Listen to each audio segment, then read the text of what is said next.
오늘은 우리는 교회입니다. 29번째 시간으로 사도행전 9장 1절부터 9절까지의 말씀을 통해서 하늘로부터 빛이 비추는지라, 하늘로부터 빛이 비추는지라 라는 제목으로 말씀을 나누겠습니다.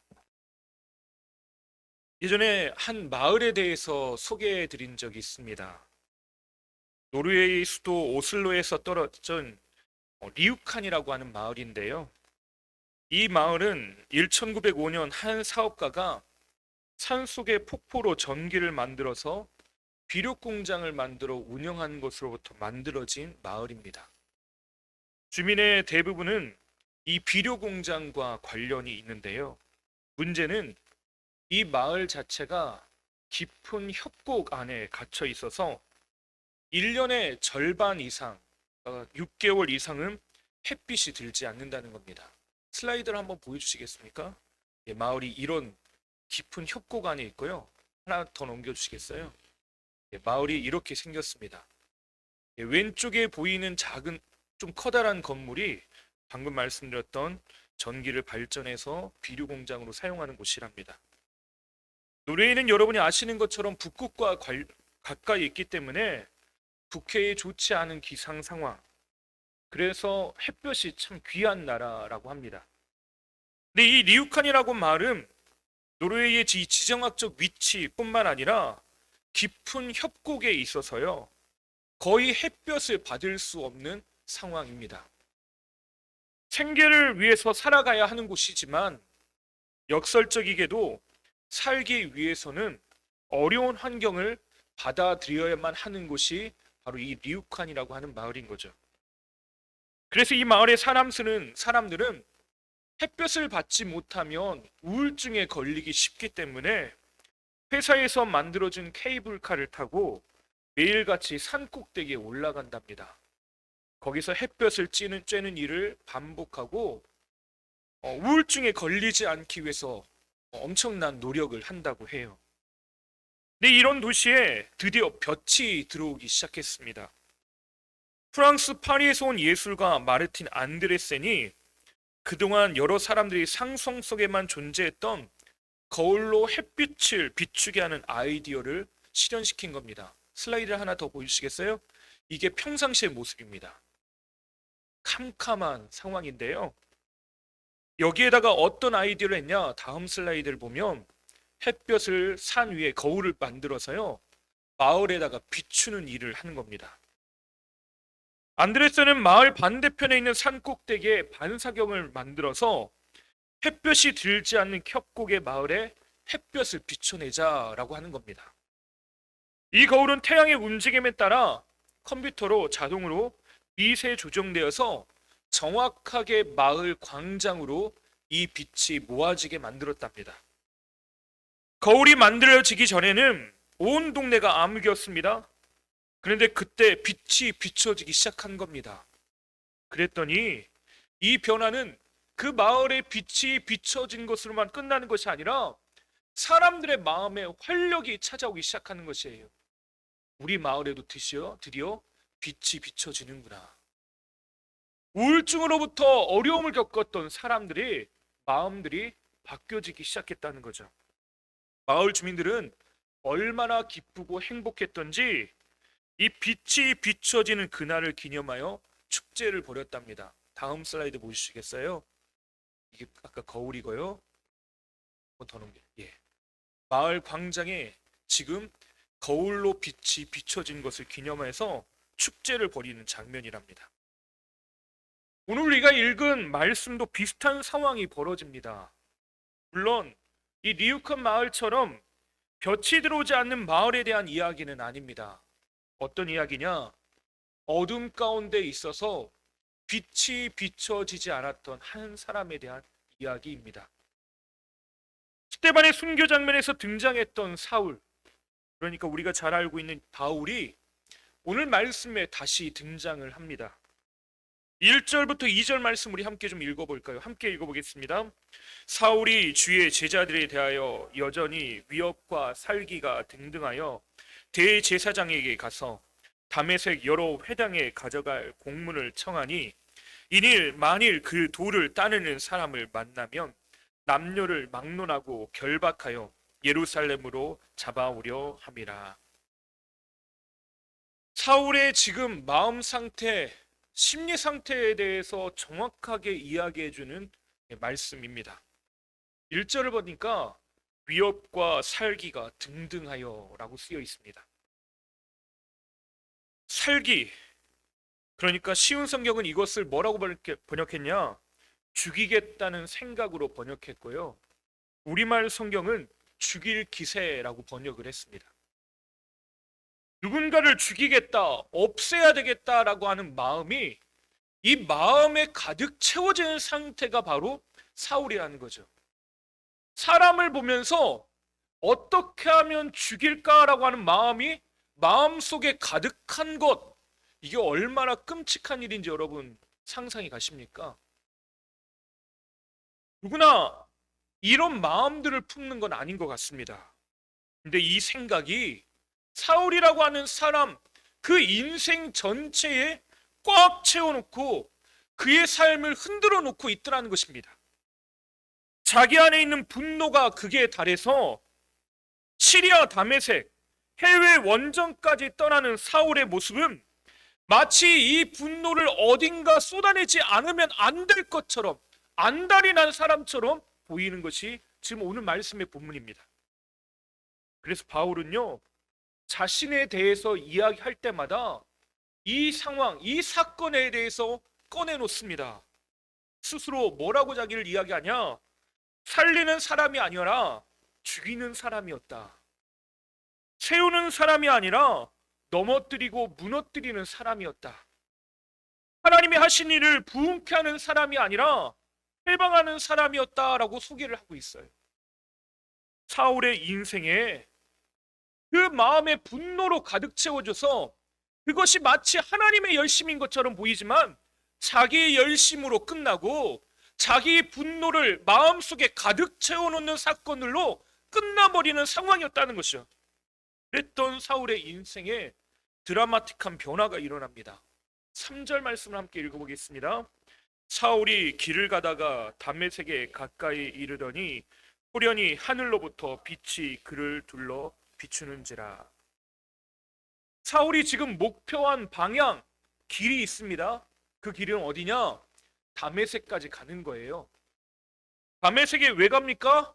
사람을 죽이기 위해서, 잡아다가 예루살렘으로 끌고 오기 위해서. 자기가 목표로 설정한 분명한 길이 있어요. 근데 그 길, 내가 목표한 곳으로 가고 있는데 예상치 못한 변수가 등장합니다. 내가 가야 될 길, 가고 싶은 길, 내가 목표하고 목적으로 삼았던 그것이 한순간 아무것도 아닌 상황으로 바뀌어버린 것입니다. 그때를, 그런 이 변수를요, 뭐라고 표현하냐면 갑자기라고 하는 말로 표현을 했습니다. 나는 이렇게 살고 싶고 이렇게 살아야 된다고 생각하고 그것을 나의 신념으로, 나의 가치관으로 받아들이며 살고 있습니다. 그런데 갑자기 내 삶에 돌발 변수가 일어난 것이, 근데 그 변수가 뭐냐? 하늘로부터 빛이 그를 둘러 비쳤다라고 말합니다. 빛이 비쳤다. 앞서 리우칸에 있는 마을처럼요, 갑자기 없던 빛이 그의 인생에 비춰진 것입니다. 없던 빛이 생겨난 것이에요. 그러면 이 빛의 출처가 어디라고 말합니까? 성경 그대로 보자면 하늘로부터라고 되어 있습니다. 하늘로부터. 근데 이 하늘로부터라고 하는 말을요, 더욱더 명확하게 하는 건요, 다음에 있는 대화입니다. 4절부터 5절 말씀을 우리 함께 읽어볼까요? 땅에 엎드려져 들음에 소리가 있어 이르시되 사울아 사울아 내가 어찌하여 나를 박해하느냐 하시거늘 대답하되 주여 누구시니까 이르시되 나는 내가 박해하는 예수라. 하늘로부터 빛이 임했는데 그 빛이, 하늘이 도대체 어딘가라고 하고 그 빛을 감당할 수 없어서 엎드렸습니다. 근데 소리가 있었대요. 근데 소리가 있었는데 전혀 내가 모르는 존재가 자기 이름을 부르더라는 것이에요. 사울아 사울아. 그러면서 말합니다. 나는 예수라. 출처가 분명해졌습니다. 하늘로부터 빛이 임하는데 그 빛이 누구로부터 시작된 거냐? 예수님으로부터 시작됐다는 거예요. 심지어는 그 예수가 누굽니까?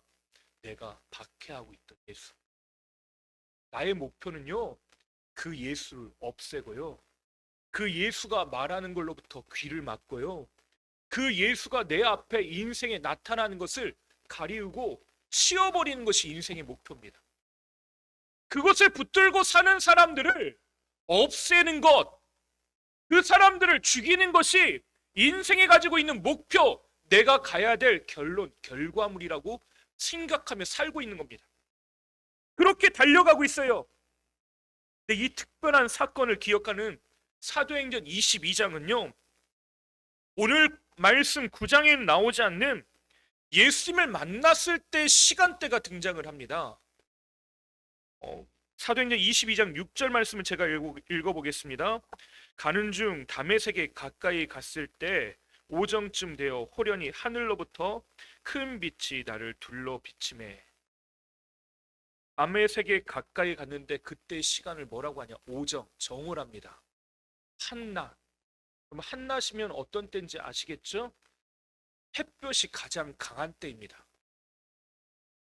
하늘이, 태양이 가장 머리 위에 있기 때문에 햇볕이 가장 많이 내려쬐는 시간이 정오죠.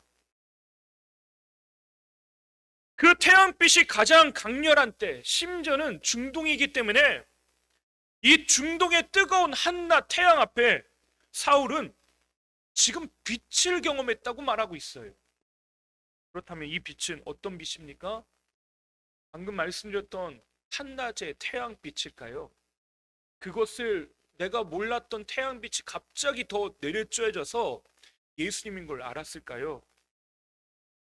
근데 바울은 아니라고 말합니다. 뭐라고 말하냐? 또 이것을 기억하는 26장 13절에 이렇게 이야기합니다. 왕이여, 정오가 되어 길에서 보니 하늘로부터 해보다 더 밝은 빛이 나와 내 동생을 둘러 동행하는 동행들을 불러 비추는지라. 정오가 되었대요. 시간이 되었답니다. 낮이 되었대요. 하늘로부터 빛이 임했는데 그 빛은 우리가 이미 익히 알고 있는 태양빛보다 더 밝은 빛이랍니다. 이게 완전히 성격이 다른 빛이라는 걸 경험했다는 거죠. 태양빛과는 비교할 수 없을 정도로 더욱 밝은 빛, 그 빛이 비춰졌습니다. 심지어는 그 정오의 중동의 태양빛을 압도할 만큼 더 강한 빛이 나의 인생을 비춰오기 시작했다는 것입니다. 그 빛이 누구로부터 시작됐다고요? 예수 그리스도. 부활하신 예수님이 그 빛 가운데 이름을 부르십니다. 사울아 사울아, 어찌하여 나를 핍박하느냐. 그 빛이 그의 인생 가운데 말을 건네기 시작하고 그의 인생에 대해서 이야기하기 시작하고 그의 인생의 삶의 방향을 수정하게 만들고 있더라는 것입니다. 사울은 종교적 열심을 가지고 있었습니다. 그런데 왜 네가 나를 핍박하느냐라고 하는 이 말 속에서는 무엇이 담겨 있는 겁니까? 그 종교적 열심은 하나님과 아무런 상관이 없는 열심이었다는 것입니다. 자신은 빛 가운데 사는 줄 알았지만 어둠이었다는 것이에요. 바울은요, 에베소 교회에 보내는 편지에서 예수님을 알기 전 우리의 상태를 이렇게 이야기합니다. 우리 에베소서 5장 8절 말씀 함께 읽어보겠습니다. 너희가 전에는 어둠이더니 이제는 주 안에서 빛이라. 빛의 자녀들처럼 행하라. 아멘. 우리가 빛의 자녀래요. 우리 안에 빛이 있답니다. 그런데 예수님을 만나기 전에 우리의 상태가 어떤 상태였답니까? 어둠이었답니다. 그 전에는 조금도 빛이 없는 상태, 어둠이었대요. 아무리 잘난 척하고 종교적 열심과 완벽해 보이는 삶을 가지고 있어도 우리는 본질상 진노의 자녀, 어둠이었다는 것입니다. 빛이 없습니다. 정오의 밝은 태양빛도 우리의 인생을 비춰주지 못하고 있다는 것입니다. 지금까지 그 빛이 우리에게 비춰주고 성령께서 우리의 삶을 조명해 주셨는데 우린 지금껏 어떻게 살아갔습니까? 그 빛을 거부해 버립니다. 요한복음 1장 4절부터 5절 말씀 우리 함께 읽어보겠습니다. 함께 읽겠습니다. 그 안에 생명이 있으니 이 생명은 사람들의 빛이라. 빛이 어둠의 빛이 돼. 예수님이 우리의 인생에 찾아오는 빛이십니다. 그 빛이, 이 생명의 빛이 어둠 가운데 비쳤는데 사람들은 어떻다고요? 깨닫지 못한 빛을 거부해 버립니다. 빛과 상관없는 어둠의 상태에 머물게 되더라고요. 하나님이 세상을 만드실 때 상태가 그랬습니다. 태초의 상태를 성경은 말하기를 혼돈과 공허와 어둠, 다시 말해 카오스 상태였다고 말합니다. 근데 그때 하나님이 선언하십니다. 빛이 있으라. 빛이 있으라. 한 번도 존재하지 않았던 그 빛이 혼돈과 공허와 어둠 가운데 비춰진 것입니다. 이 똑같은 일을 하나님이 지금 누구에게 하고 계시는 겁니까? 혼돈과 어둠 가운데 있는 사울이라고 하는 사람의 인생 가운데 하고 계신 겁니다. 자기 스스로가 어둠인지 몰랐습니다. 빛이 임하지 않는 것을 모르고 있었습니다.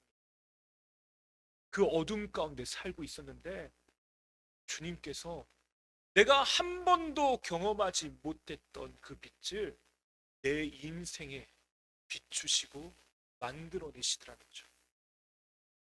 한낮의 뜨거운 태양빛이 아니라 주의 빛, 빛이신 예수님께서 그의 인생 가운데 찾아오신 것입니다.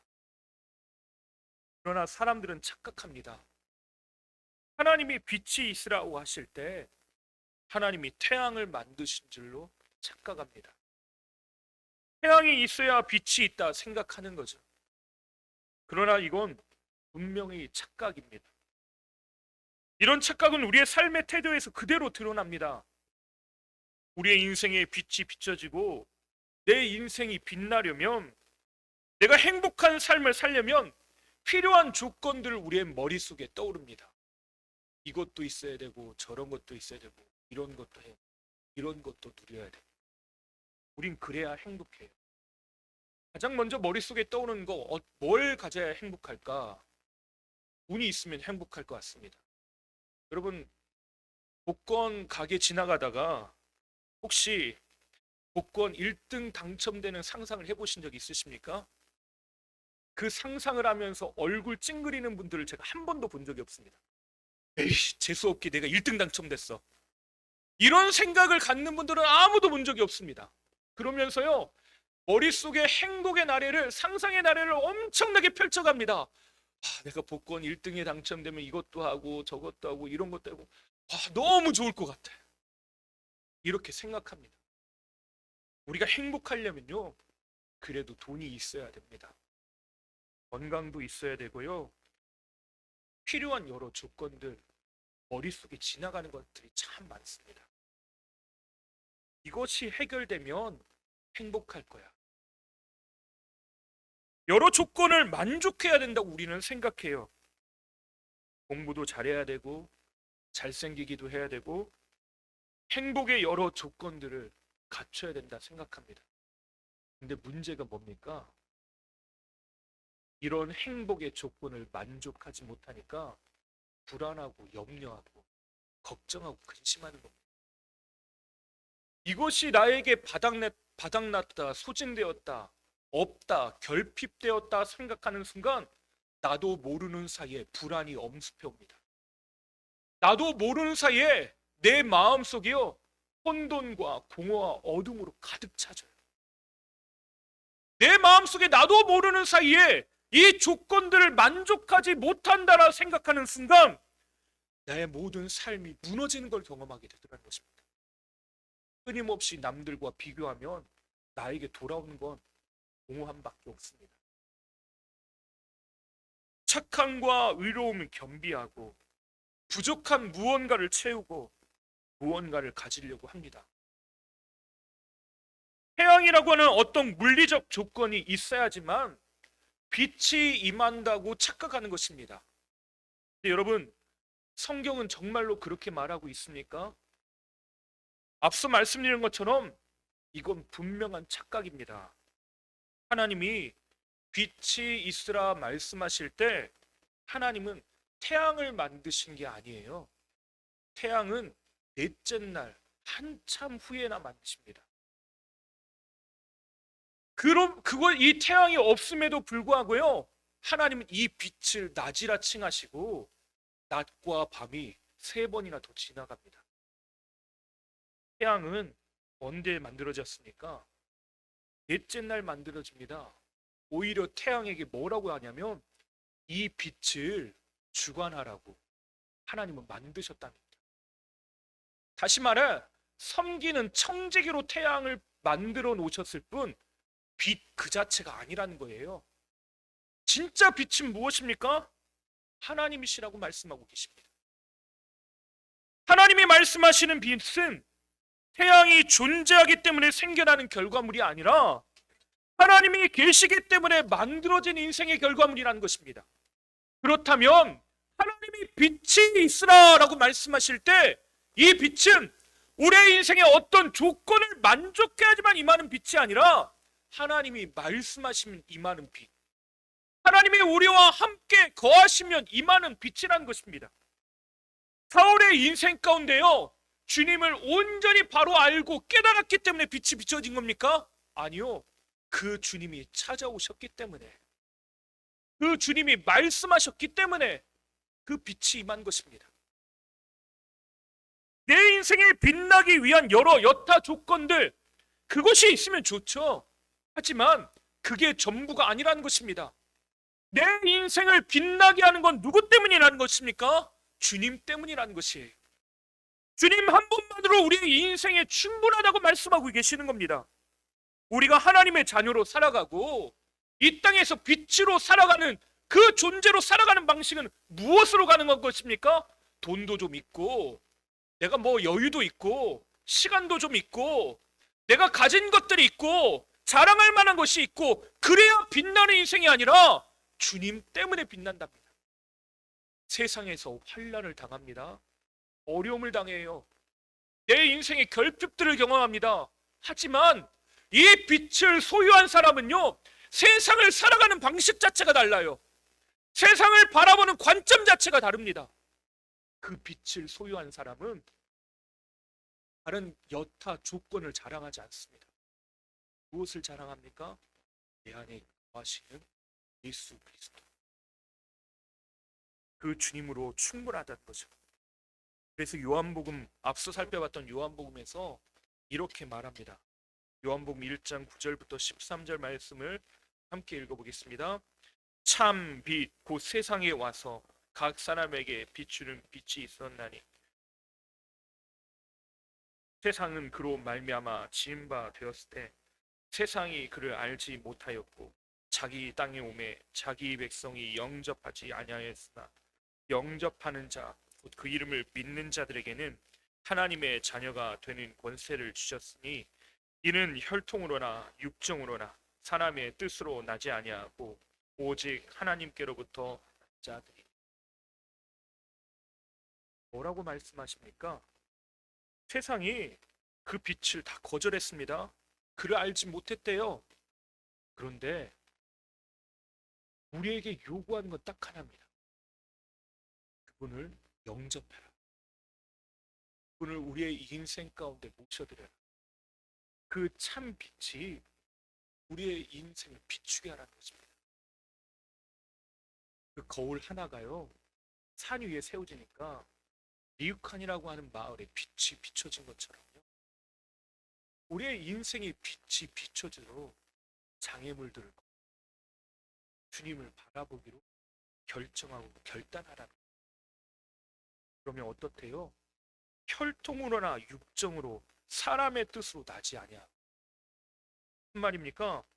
하나님의 자녀가 되는 비결은요, 혈통으로나 사람의 뜻, 사람의 계획이나 바람, 가지고 있는 목표, 능력, 그것을 따라서 하나님의 자녀가 되냐 아니냐가 결정되는 게 아니라 하나님의 빛이 있느냐, 예수님이 그 삶 안에 있느냐 거하시냐, 그 문제가 가장 중요한 문제라는 겁니다.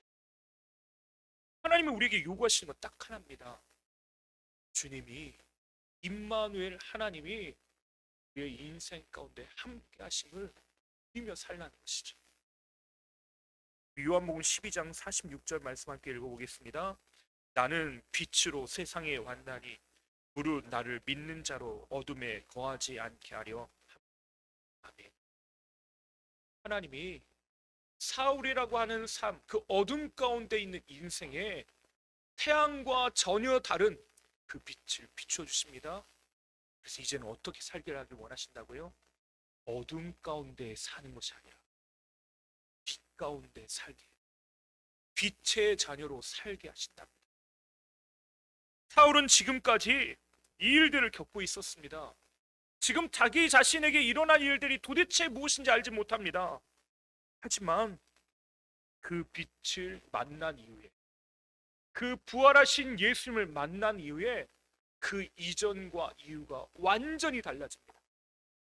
우리가 잘 알고 있는 것처럼 이 사울이라고 하는 사람의 인생이요, 이 빛이신 예수님을 만난 그 시간과 그 이후의 시간들이 완전히 달랐다는 겁니다. 12시 정오 그 시간과요 12시 1분이 완전히 달랐다는 거예요. 이 사람의 인생이 완전히 뒤바뀌게 되는 겁니다. 그러니까 회심하여 주님 앞에 자신의 전 삶을 내어놓고 가지고, 우리 이 사건을 통해 우리에게 주시는, 하나님이 우리에게 주시는 단 한 가지 메시지가 있습니다.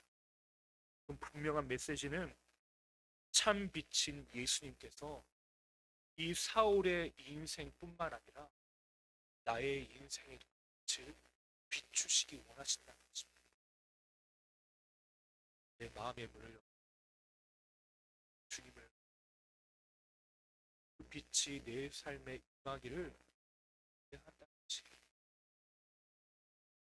그 빛이 비춰진 순간 우리의 인생이 변했던 것처럼 하나님은 오늘 나의 인생이 그렇게 변한, 주님과 함께 살기를 그 누구보다도 간절히 원하고 계시다는 겁니다. 죄와 수치, 정죄와 연약함 가운데 있고 어둡고 무너지고 때로는 초라해 보이고 좌절하고 절망하고 외로웠던 나의 인생에 하나님은 빛을 비춰주기 원하신다.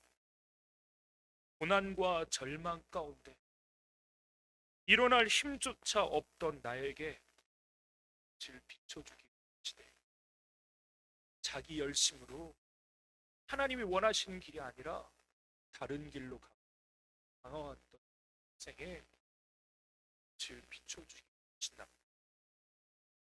때로는 조급함과 이기적 열심으로 가득한 나의 삶에 예수님이 찾아오셔서 내 인생 바꾸는 것인데, 여러분, 다메섹 도상에서 사울을 만나셨던 주님, 오늘 여기 나를 만나주시기를 원하십니다. 주님을 만나는 은혜가 저와 여러분 가운데 있게 됩니다. 마음의 문을 열고 주님, 주의 빛을 나에게 비추시옵소서. 주의 빛을 나에게 비추시옵소서. 사울아 사울아, 그렇게 외치셨던 주님이요, 대영아 대영아, 내가 오늘 너를 만나야겠다, 그렇게 말씀하시면서 초대하고 계셔요. 이스라엘 백성들이 하나님을 만났던 중요한 공간이 하나 있습니다. 그건 성막이라고 하는, 광야에서 하나님 앞에 예배했던 성막이라고 하는 곳이 있습니다. 성막에는요, 성막 가운데도 가장 은밀한 곳이 있는데 그것을 지성소라고 부릅니다. 이 지성소에는 없는 것이 있습니다. 뭐가 없냐? 창문이 없습니다. 창문이 없다는 건 무엇을 의미하냐? 햇빛이 없다는 거예요. 어둠이라는 겁니다. 물리적 암흑 상태가 지성소를 가득 채우고 있습니다. 그런데 거기에는 또 다시는 다른 빛이 존재합니다. 어떤 빛입니까? 지금까지 살펴본 하나님이 존재하십니다. 하나님이 그 어둠 가운데 빛으로 그들의 인생, 하나님을 만나러 온 백성들을 그 빛 가운데 만나 주십니다. 완전한 암흑 가운데 참 빛을 비춰 주시기를 원하는 거예요. 그래서요, 대속죄일에 그 지성소를 향하는 대제사장의 마음은 오직 한 가지 마음밖에 없습니다. 주님, 만나 주시옵소서. 주님, 임재하시옵소서. 주님, 이곳에 임하시옵소서. 주님, 그 빛을 나에게 비추시옵소서. 이 간절한 열망, 이 갈망, 그것 외에는 대제사장, 하나님을 만나러 가는 사람에게는 다른 열망이 없는 것입니다. 오직 그 열망 하나밖에 없는 것이에요. 하나님을 만나기를 원하는 그 간절한 소망, 내 마음에 문을 열어놓고 그 빛이 간절히 임하기를, 나의 인생과 나의 함께하는 공동체와 이 나라와 이 민족 가운데 그 빛이 임하기를 원하는 그 단 한 가지 소원밖에 없다는 것입니다. 바울의 이야기가 그래서 남의 이야기입니까? 내 이야기가 되어야 합니다. 누가는요, 누가복음과 사도행전이라고 하는 두 번의 편지를 써서요, 데오빌로라고 하는 각하에게, 데오빌로라고 하는 사람에게 편지를 써서 예수님이 하셨던 이야기란 전편의 이야기 누가복음과 또 그 예수님을 믿는 사람들의 이야기 사도행전이라고 하는 두 번의 편지를 보내게 됩니다. 근데 이때 이 편지를 쓰는 목적을 이렇게 이야기해요. 누가복음 1장 4절 함께 읽어보겠습니다. 이는 각하가 알고 있는 바를 더 확실하게 하려 함이로라. 무슨 말입니까? 이미 알고 있대요. 예수님에 대해서 다 듣고 알고 있답니다.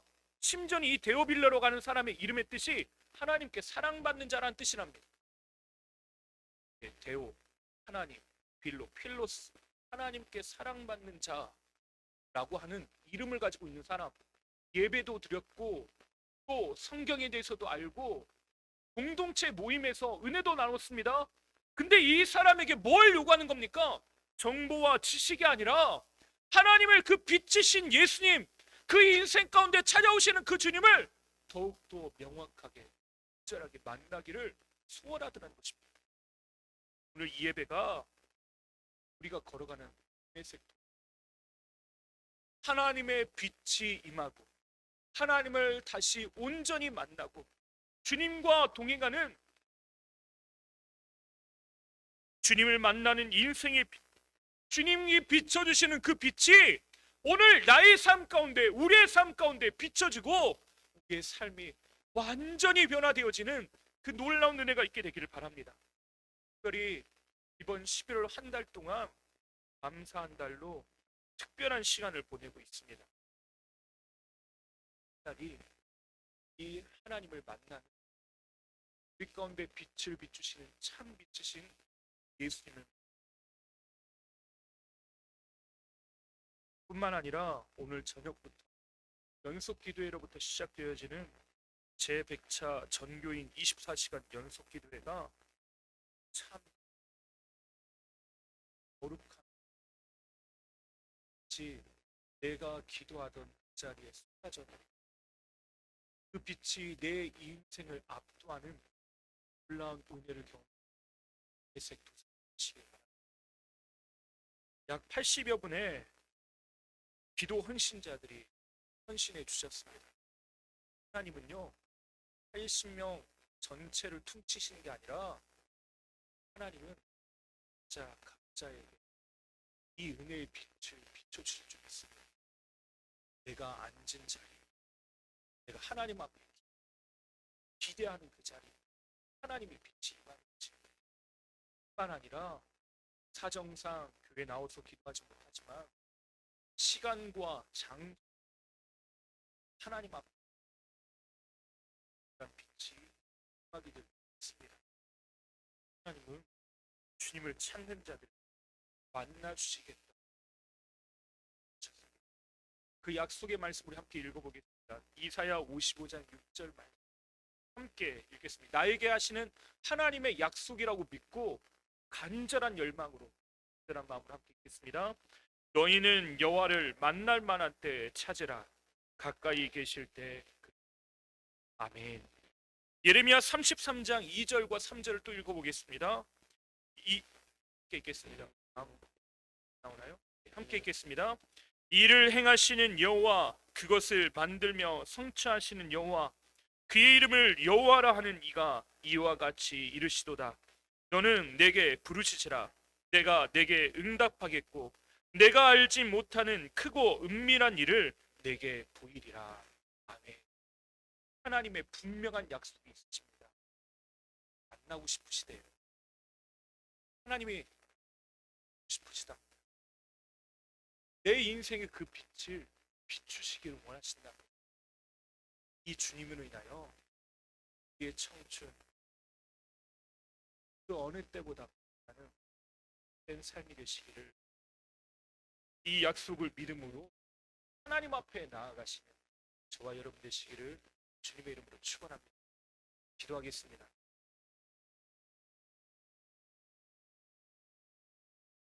빛이신 하나님, 하나님은 우리의 인생에 그 주의 거룩한 빛을 비추시옵소서. 은혜의 빛을 비추시옵소서. 하나님 그 소망의 빛을 우리에게 비추시옵소서. 하나님의 그 은혜가 우리 가운데 임함으로 말미암아 모든 어둠은 내어 쫓기고 그 빛, 그 거룩한 은혜가 우리의 삶과 우리의 인생마다 온전히 비춰지게 하여 주시옵소서. 하나님께서 오늘도 우리와 함께 동행하시고 일하시고 역사하여 주심으로 말미암아 하나님의 이끌어 주심과 인도하심이 우리의 모든 삶 가운데 이루어지게 하여 주시고, 하나님의 역사하여 주심과 인도하심을 날마다 누리는 우리 모든 성도들 한 사람 한 사람 되게 하여 주시옵소서. 특별히 하나님 앞에 나온 믿음의 사람들, 아메색 도상을 걸어가고 있는 그들의 인생 가운데 하나님 빛을 비춰주시길 원합니다. 감사함으로 결단하는 사람, 그 자리 기도하기로 마음먹고 그 앞을 구별하여 하나님 앞에 엎드리는 그 이제 빛을 비추시옵소서. 살아계신 하나님을 만나게 하시옵소서. 우리의 인생이 이전과 이후로 변화되어지고 하나님과 동행하는 복된 삶이 되게 하여 주시옵소서. 하나님은 우리의 모든 것을 이끄시고 인도하여 주실 것을 믿사오며 우리의 모든 것 되시는 예수님의 이름으로 기도하옵나이다. 아멘.